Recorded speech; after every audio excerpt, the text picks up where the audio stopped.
The maesters tell us that Aagon came to Westeros with fire and blood, and hammered 6 kingdoms into one. Fire he undoubtedly brought, as the kings of the Rock, Reach, and Iron Islands learned. But blood has never been in short supply here, ever since the first man carried a crown into Westeros. This first king united his people against the Children of the Forest, and is supposedly buried in the north, a victim of a war he started. The first ruler of this land and the first to die on his throne, but not nearly the last. For thousands of years afterwards, 1,000 kings rose and fell, dying in their beds, in their battles, in their guards' and mistresses' arms. The age of heroes sounds pretty, until you realize what makes a hero, killing the enemies of his king.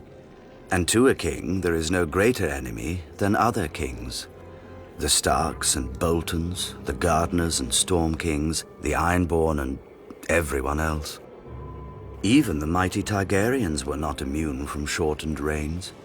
Aegon's own son, Maegor the Cruel, was killed by the very Iron Throne his father had forged, if you believe the tales. If you don't, then perhaps the Cruel is not a wise name for a king to earn.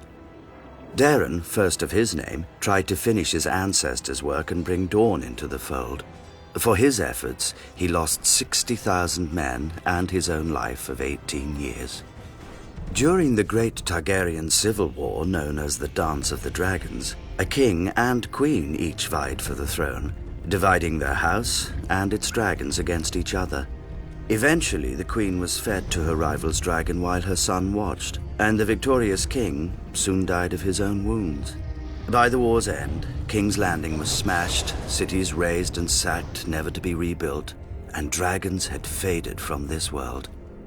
Decades later, Aegon the Unworthy legitimized all his bastards on his deathbed. Inevitably, the greatest of these, Daemon Blackfyre, declared himself the rightful heir and ignited yet another war for the crown. After much bloodshed, Daemon was killed by an alliance of his half-brothers on the Red Grass Field. All the same, his descendants continued to threaten the Targaryens until half a century later, when Barristan the Bold slew Maelys the Monstrous on the Stepstones, extinguishing Daemon's line. Given such an illustrious history, need we be so shocked by regicide? A war of 5 kings can end only one way, with the death of 4. Yet even in times of peace, a wise ruler knows that when men bend the knee to a king, too often they rise holding daggers.